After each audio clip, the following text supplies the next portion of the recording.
tous. Merci d'être venu assister à cette conférence donnée par Vincenzo Ferrone, que nous sommes très heureux d'accueillir à Montpellier. Vous trouverez sur la petite fiche que j'ai distribuée des informations le concernant. C'est un historien très connu à travers le monde. C'est un spécialiste du XVIIIe siècle. Au départ, c'était un historien des sciences, il s'intéresse toujours aux sciences, mais il s'est de plus en plus intéressé à la question de la définition des Lumières. Et actuellement, il travaille tout particulièrement sur l'histoire des droits de l'homme. Son prochain livre, qui paraîtra dans quelques semaines ou quelques mois, porte explicitement sur ce sujet. Alors, aujourd'hui, il va parler de l'ancien pape, un pape qui a pris sa retraite, c'est quand même tout à fait original, Joseph Ratzinger, et de sa façon de présenter les Lumières dans un discours tout à fait particulier, tout à fait discutable d'un point de vue historique. Donc c'est un historien, Vincenzo Ferrone. Donc évidemment, la perspective d'un théologien et la perspective d'un historien ne peuvent que très rarement coïncider. Donc c'est particulièrement intéressant de ce point de vue-là. Il en parlera peut-être, si ce n'est pas le cas, on prendra un temps au moment de la discussion, pour évoquer le fait que le livre dont provient cette conférence a fait beaucoup de bruit en Italie. Il y a eu des polémiques, des réactions, évidemment, principalement du côté des défenseurs d'une certaine orthodoxie catholique en Italie, évidemment. La question est centrale et très importante, en tout cas, des rapports entre le débat public et puis le Vatican, la hiérarchie ecclésiastique. Donc c'est dans un esprit de très grande ouverture que nous allons aborder cette question. Le professeur Ferrone va présenter une communication, puis ensuite il y aura une discussion. Alors ne vous inquiétez pas pour les horaires. L'horaire de fin indiqué, c'est l'horaire de la réservation de la salle.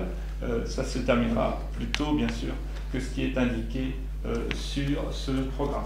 Alors, je vais te laisser la parole, et puis après la communication, vous pourrez poser des questions. Voilà, merci beaucoup. Merci à vous, et j'espère que...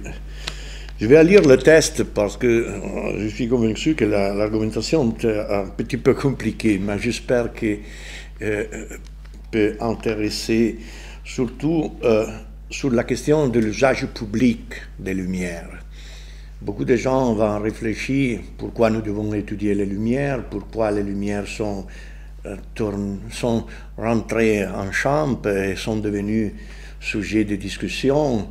Et en Italie, nous avons fait une très large discussion sur le fait que, surtout, non pas à partir de ces papes, qui n'a pas aucun intérêt sur ces sujets-là, mais surtout le pape Ratzinger a fait tout un discours sur les Lumières, très important, sur l'usage public des Lumières et la confrontation qui est lié surtout à la question des Lumières, la modernité politique, la démocratie, les droits de l'homme, la rationalité, beaucoup de sujets qui font comprendre que la question des Lumières reste encore aujourd'hui un des points de référence du débat public. Ma conférence, résumons très brièvement, le résultat d'une longue recherche publiée dans un volume apparu en Italie mirent surtout à dénoncer l'usage occasionnel de l'histoire pour la hiérarchie du Vatican quand il s'agit de faire face à la modernité des Lumières, les droits de l'homme et les soi-disant postmodernes. Une utilisation de l'histoire dans l'espace public encore trop peu connue, fait à des fins stratégiques et de grandes ambitions politiques et culturelles pour l'avenir de l'Église catholique, qui dans certains cas va produire des abus mystificateurs. Comme il doit être connu, mais il ne l'est pas, l'Église catholique a commencé à faire sérieusement le compte avec les acquisitions de la modernité politique et des Lumières, en particulier les droits de l'homme et la démocratie, seulement avec le Concile Vatican 2. En changeant son opinion négative élaborée en précédent. Elle a fait tout ça après le totalitarisme, les tragédies du XXe siècle et surtout l'Holocauste, avec l'ombre lourde des responsabilités de l'antisémitisme catholique, qui n'est pas l'antisémitisme racial, mais c'est une catégorie très importante de l'histoire de l'Église, pour en ébranler la conscience de la hiérarchie ancrée dans la certitude de le Concile de Trente et enfin rouvrir le dialogue entre le catholicisme et la modernité, le grand point de le Concile Vatican II.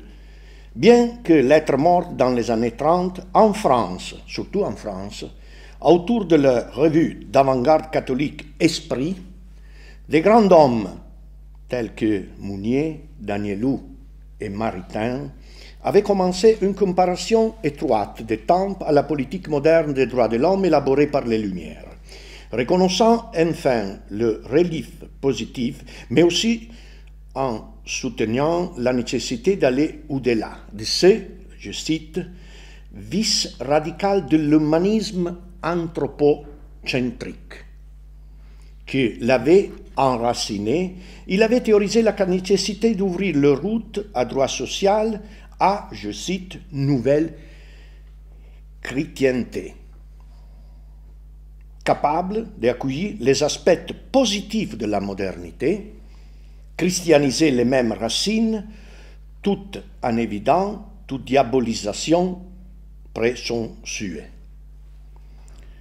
Je cite, « Dans le système de l'humanisme chrétien, a écrit en 1936, Maritain dans son célèbre Humanisme intégral, exposant les fondements d'une philosophie chrétienne de l'histoire chrétienne marquée par le passage des théories historicistes de l'évolution de l'histoire, il n'y a pas place pour les erreurs de Luther et Voltaire.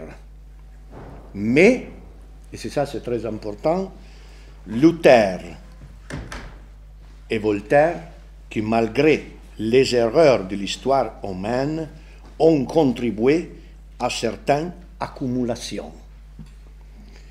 Après la Seconde Guerre mondiale, grâce à l'Église catholique puissant de l'Amérique du Nord, dirigé par le cardinal Spellman, et des secteurs progressistes de la hiérarchie européenne en France, surtout en Allemagne, beaucoup des idées trouvaient de l'espace dans le décret Dignitatis Humanae Personae du Vatican II, fortement soutenu par Paul VI.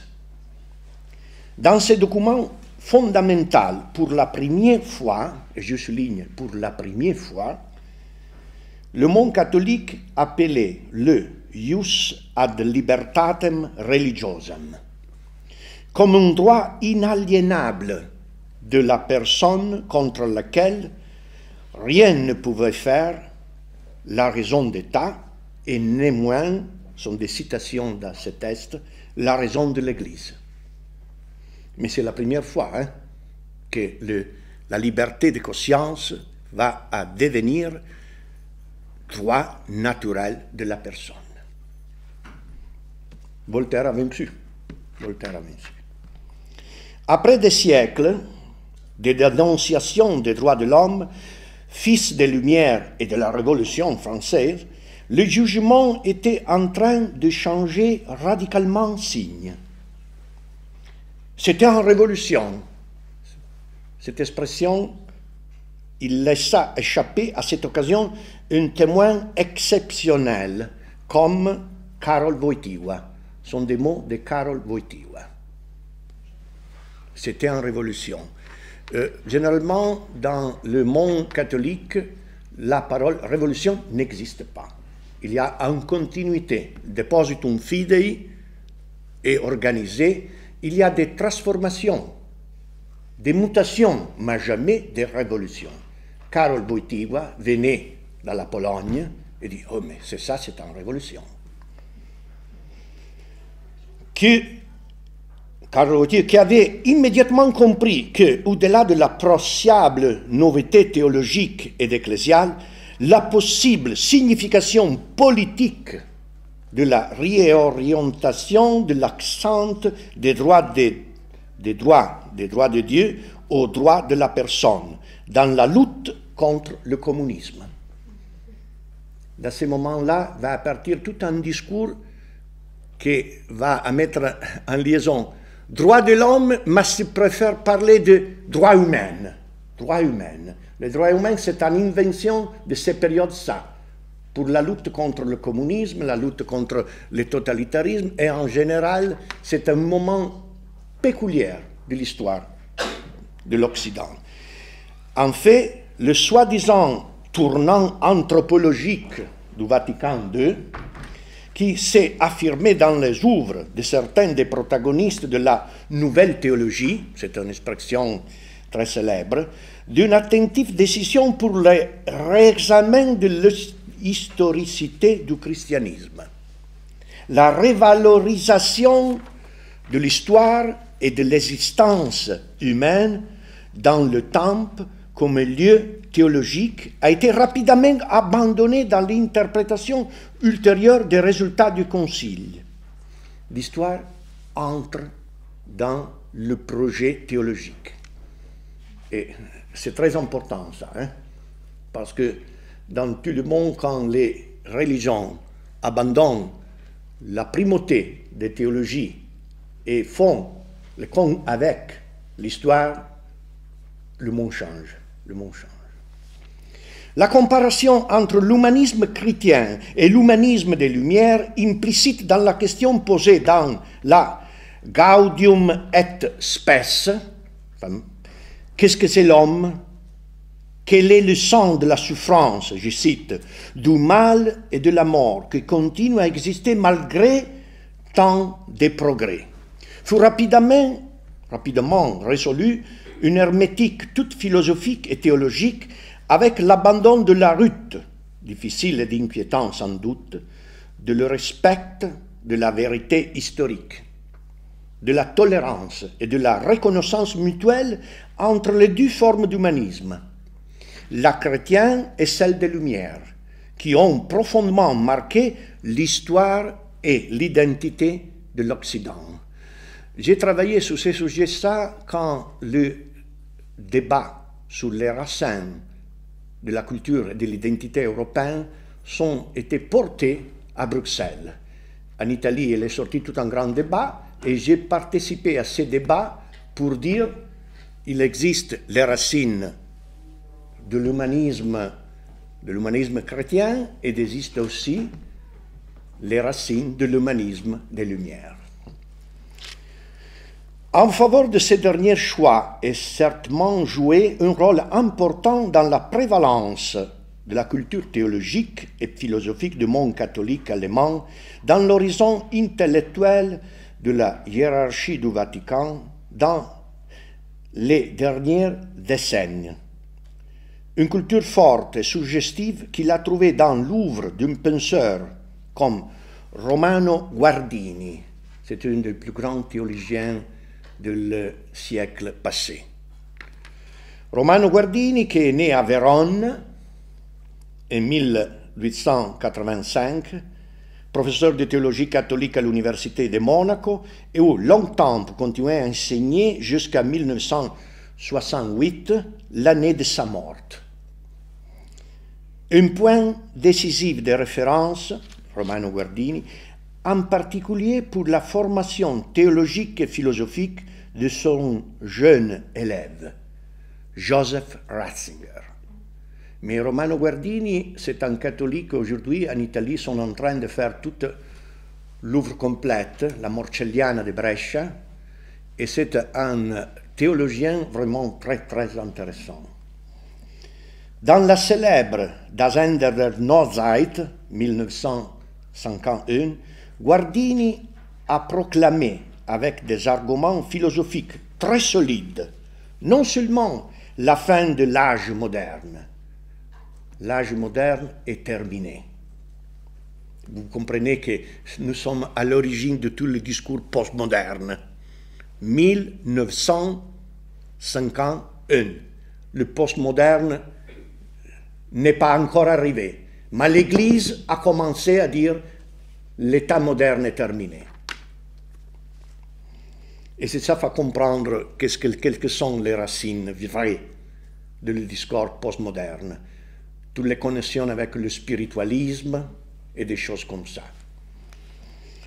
De modernité fondée sur des valeurs qui se sont contraires à la révélation chrétienne. Mais prophétiquement, il a dit que dans l'époque postmoderne, il prenait un espace inattendu et d'une fonction d'un relief absolu, le retour de Dieu dans l'histoire. Le retour de Dieu dans l'histoire. Futur de l'humanité. Pour Guardini, l'expérience de la modernité était maintenant définitivement et radicalement échouée. Les illusions, les espoirs, la, je cite, croyance superstitieuse de la bourgeoisie en cours. En utilisant Marx beaucoup de fois. L'autonomie de l'individu et sa capacité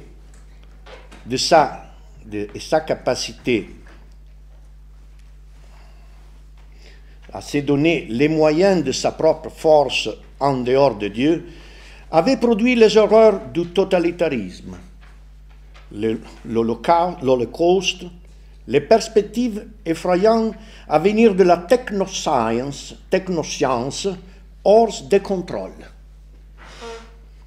capable de produire seulement une, cite, nature non naturelle, est une, cite, homme non humaine. Ivre de pouvoir et ainsi bouleversé par sa propre force, victime involontaire d'une liberté incontrôlée et illimitée, l'homme moderne a conduit l'humanité au seuil de l'abîme. C'est Romano Guardini qui parle. Avec une précision, il dit, on peut dire qu'à partir de maintenant commence une nouvelle ère de l'histoire. À partir de maintenant et pour toujours, prophétisait Guardini, l'homme vit sur le bord d'un danger qui menace toute sa vie et se développe continuellement. Nous sommes dans le 1951, après la Deuxième Guerre mondiale, avant le Concile Vatican II. Face à l'angoisse existentielle causée par la puissance de la nature primitive et sauvage de la modernité, dans laquelle, je cite, toutes les erreurs de l'obscurité réapparues et l'homme est encore une fois le visage du chaos. Que le retour aux sentiments religieux, une nouvelle religiosité à construire pourrait sauver l'humanité. Dans la nouvelle ère qui s'ouvre avec une milliard d'inconnus, l'Église a été appelée à la tâche suprême de sauver l'humanité, en protégeant les personnes, les droits de la personne, assurer les liens avec Dieu par la révélation entendue comme la racine, je cite, suprême de la vérité et le sang historique de l'être. C'est ça, c'est le moment clé où l'Église, la théologie plus avancée, se met en relation pour le discours des droits de l'homme. Et c'est un moment très important que j'espère va devenir un moment très important pour l'islamisme, pour le confucianisme, pour toutes les religions.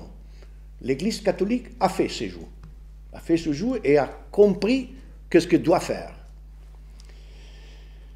L'Église a dû aller avec courage dans la société, reconsacrer des moments culminants de l'existence. Et c'est ça, c'est très important pour la politique des valeurs de l'Église. La naissance, le mariage, la mort. C'est ça va expliquer toute la politique des Ratzinger, c'est-à-dire les valeurs que nous ne pouvons pas mettre en place pour négocier. Empêcher la biologie et la politique, les deux forces, l'hybridation de lesquelles l'Église, plus que toute autre chose, craint et dénoncée. C'est réhabiller seulement des vêtements laïques. Gardini n'a pas caché les difficultés, surtout les dernières significations eschatologiques que l'annonce de l'approche d'une nouvelle ère historique signifia pour le peuple de Dieu. La solitude de la foi sera énorme. Et cette expression, nous la retrouverons dans tous les papes. La solitude de la foi. Et si nous parlons d'une proche à la fin, il est considéré dans le sens essentiel, non temporel. Notre existence vient à l'objectif de l'opposition absolue à ses conséquences, les plus hautes possibilités et les dangers extrêmes. Ces pensées ont longtemps fermenté dans la réflexion des intellectuels catholiques, évêques, cardinaux et papes, dans l'après-Vatican II, quand il est venu à interpréter les mises à jour proposées pour le Concile Vatican II.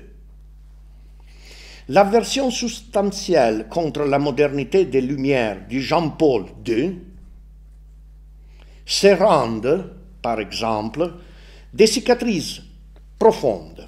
L'atelier de 3 jours organisé à Castel Gandolfo en août 1986, avec la participation de chercheurs comme Paul Ricoeur, Reinhard Koselleck, le grand historien des Lumières, Hans Mayer, Stanley Rosen et d'autres, ont fait tout un séminaire, tout catholique. Aucune expression de la recherche sur les Lumières de le monde laïque n'a pas été invitée. A effectivement commencé une nouvelle saison dans la relation entre les Lumières et le christianisme. Changé complètement. Imprimé dans les actes du séminaire fortement soutenus par le pape, au titre significatif « Lumière aujourd'hui », où l'aujourd'hui est l'expression et l'après 89. Le temps émergé de la défaite finale du communisme. C'est ça, c'est la motivation pour ce qu'on fait ces rentrées. Le communisme est mort, le projet laïque n'existe pas plus, et est arrivé le moment de mettre en champ une réflexion sur les Lumières. Les Lumières sont le problème de le futur, et il faut le comprendre. Et le début du 3e millénaire comme une nouvelle ère historique. C'est fantastique cette idée que l'Église parle pour 1000 années. N'est pas en réflexion pour demain matin, mais pour 1000 années de le futur. C'est la consacration finale de l'image des Lumières comme le dernier obstacle à surmonter pour finalement liquider la pernicieuse et dramatique expérience de la sécularisation. Le retour à Dieu. Dans ces pages, il y a encore beaucoup d'hésitation, est une agitée et assoupie oscillant entre la reconnaissance, il n'est pas possible de parler mal des droits de l'homme et des Lumières aujourd'hui, et alors il y a une petite reconnaissance. D'un côté pour le mérite, maintenant historiquement indéniable, des Lumières, identifié à la naissance au cours du XVIIIe siècle. L'idée de liberté et de droits de l'homme dans la philosophie, les droits, l'éthique et la politique, et de l'autre, relancer la terrible accusation de la matrice postmoderne d'avoir donné la vie, niant le rôle de Dieu dans l'histoire, à le totalitarisme, à le domaine d'un projet, une technoscience inhumaine, à une liberté individuelle sans limite et donc vouée à dégénérer en positivisme imparable. Dans le rapport de Hans Mayer, un des plus importants qui a parlé dans ces meetings, la reconnaissance des mérites historiques des siècles des Lumières, accompagnée par exemple à la demande d'une katholische Aufklärung. J'écris beaucoup de pages en Angleterre, dans l'Amérique, pour expliquer qu'il n'existe la katholische Aufklärung. Mais aujourd'hui, il y a beaucoup de livres sur la katholische Aufklärung. D'un sapere aude chrétien, Orazio trasformé. Osa conoscere chrétien. Que depuis le XVIIIe siècle, vous travaillez côte à côte, Église catholique et monde des Lumières. L'Inquisition est disparue complètement. En tant que protagoniste d'un projet commun pour éduquer la race humaine, le genre humain, comme se trouve dans le rêve de Lessing, l'éducation de l'humanité de Lessing. D'où la proposition de lever l'héritage des Lumières de l'humanisme, déploiement de la religion la plus authentique du troisième millénaire dans la défense de ses meilleures valeurs. Je cite, « Après Nietzsche, la situation est la suivante », a écrit une autre des intervenants à ce débat, Robert Spemann, le grand philosophe, que la religion peut défendre, c'est ça c'est très important, peut défendre la philosophie des Lumières parce que la religion comprend des Lumières mieux que vous ne le comprenez pas. L'Église comme la vraie héritage des Lumières. L'Église comme grande protection des Lumières, l'Église comme patron des droits de l'homme dans le monde. C'est une sorte de transformisme historiographique incroyable. Hein? Et c'est ça va expliquer la réaction furibonde contre de moi en Italie, mais seulement en Italie. Hein? Dans le reste du monde, tout le monde a préféré ne pas absolument faire des discussions sur ce sujet-là. En Italie est apparu un livre incroyable de 400 pages, pour dire « est tout complètement fou ». Je ne rappelle absolument le nom parce que je l'ai oublié complètement. Mais si vous voulez, je le vais chercher.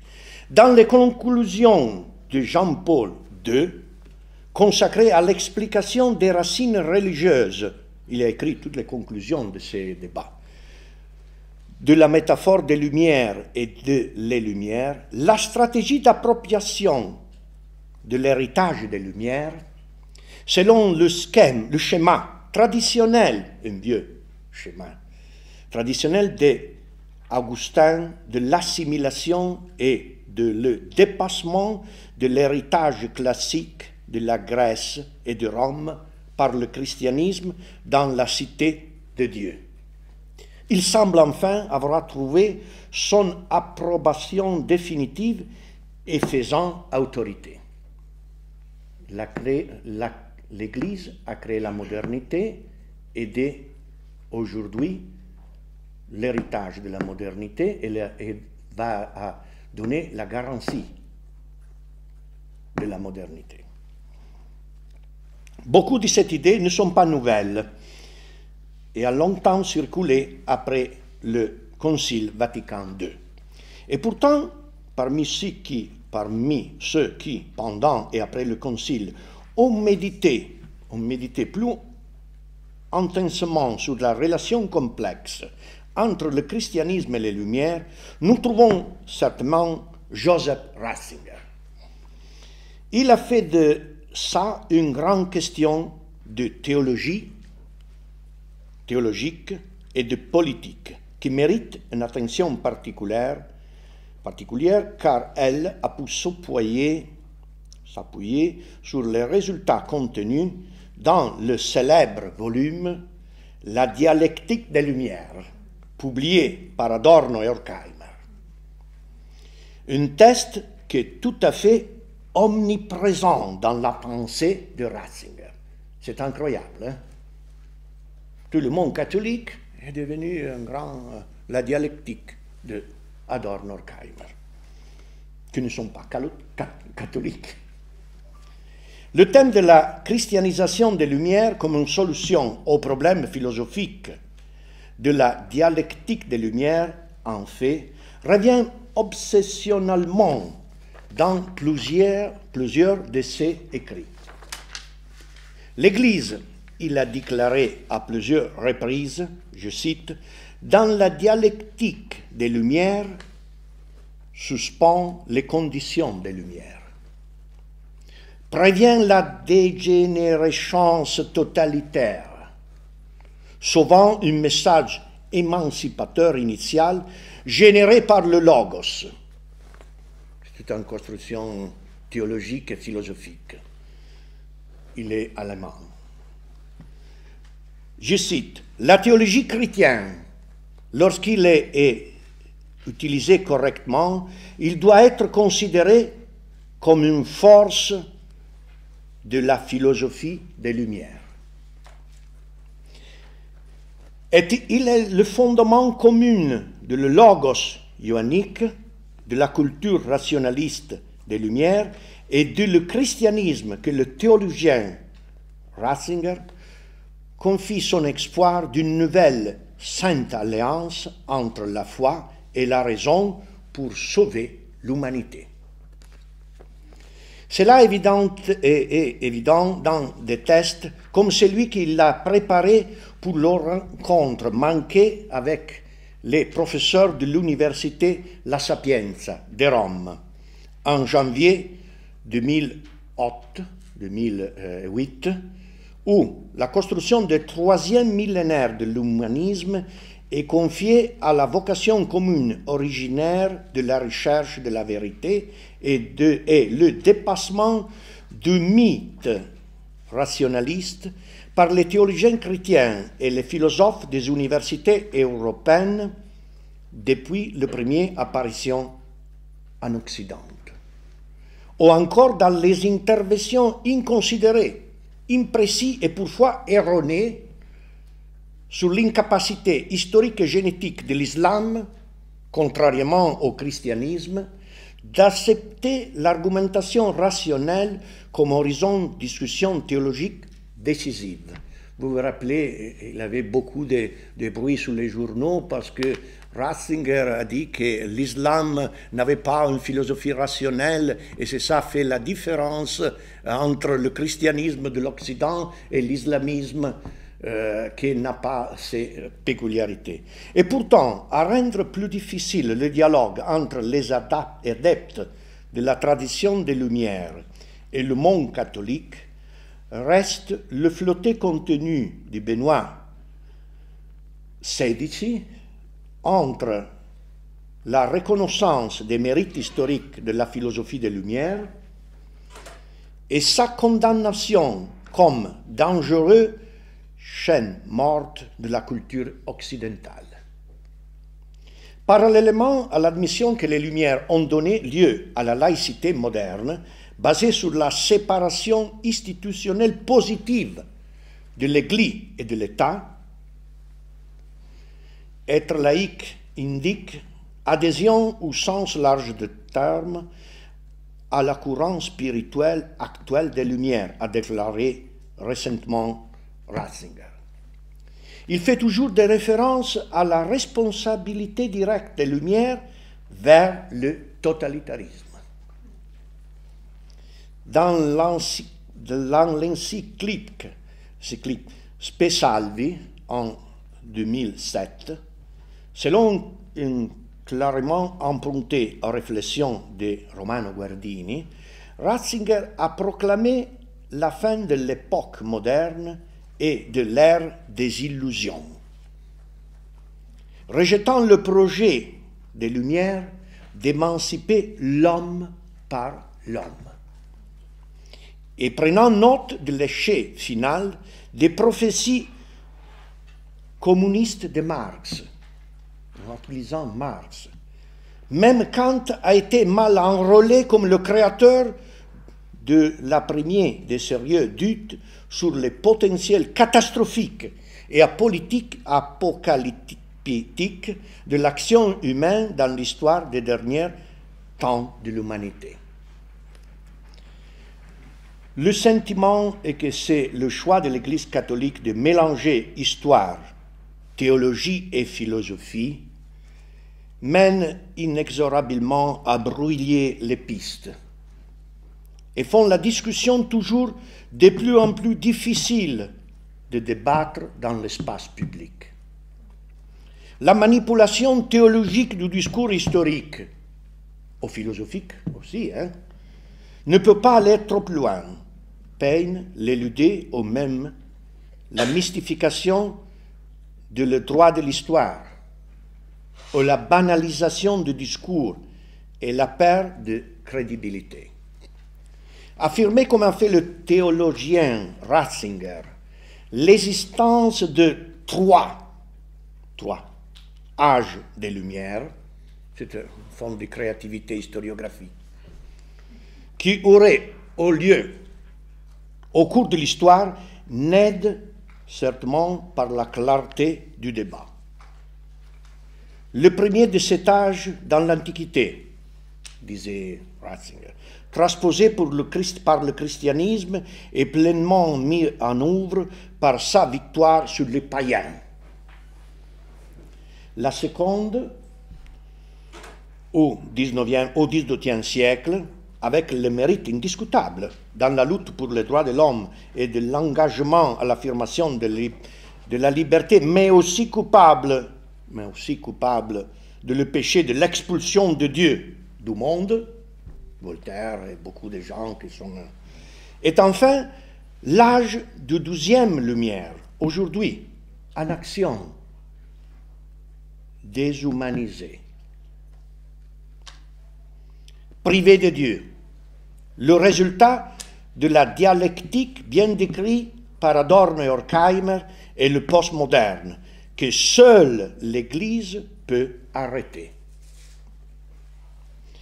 Même si, précisément sur la base de cette vision philosophique, théologique ambitieuse, Ratzinger a pour effet de sa reconstruction de démanteler pièce par pièce tout l'univers des valeurs développées par les Lumières au XVIIIe siècle. Surmonter le principe de la séparation entre la religion et la politique, avec l'application de la théorie de potestas indirecta du cardinal Bellarmino dans le domaine moral et mettant Dieu au centre du discours public, avec l'élévation de la hiérarchie et le souverain pontife comme garant de l'Occident démocratique. Garant de l'Occident démocratique et libertaire. Tout a donné libre cours à une pratique chrétienne en crise profonde de vocation authentique malgré le spectacle de l'énorme foule qui affluait à Rome. Un nouvel destin de l'Église, défendre la liberté et la démocratie de l'Occident. Le fait est qu'au-delà du cas particulier de la pensée de Joseph Ratzinger, qui s'y signale pour le raffinement intellectuel du système, le danger de ces dispositifs conceptuels, comme celle des philosophes postmodernes, est tout enveloppé dans la superposition délibérée de l'histoire, de la théologie et la philosophie, et donc de non respecter des droits de la vérité historique. Dans les modernes reconstructions historiques qui circulent dans l'espace public, il y a toujours la domination de le principe téléologique. Le discours commence par l'Holocauste pour expliquer à renverse les idées politiques de Rousseau, Pol Pot. On fait la critique de la dégénérescence de l'industrie, de la culture, pour comprendre la naissance de l'opinion publique dans le XVIIIe siècle. Et inversement. Le pauvre Voltaire semble avoir ouvert la voie, en dépit de lui-même, à Hitler et Staline, en insistant sur la liberté et la responsabilité de l'homme respect un Dieu lointain. Au lieu d'étudier de façon sélective les lumières et les nombreuses métamorphoses de son héritage dans les 2 siècles qui nous séparent de lui, on préférait parcourir la route d'une amalgame abstraite et instrumentale de langues et de disciplines. En effet, c'est propre la distinction entre le contexte, entre les âges et en particulier chez les problèmes philosophiques et les problèmes historiques des Lumières et de son héritage qui nous peut aider à réfléchir davantage sur ces questions et de méditer sur notre connaissance historique, à la fois sur la persistance dans le temps des valeurs traitées par la culture du XVIIIe siècle. Et tout ça au-delà des illusions et des aberrations indéniables, tragiques et la corruption de la modernité. Seulement de ces façons, il peut être possible d'échapper au chantage de ceux qui considèrent maintenant une épave anachronique, l'héritage des valeurs des Lumières et demandent malicieusement à choisir entre le scepticisme et l'autoritarisme moral, entre Dieu et le néant. Merci.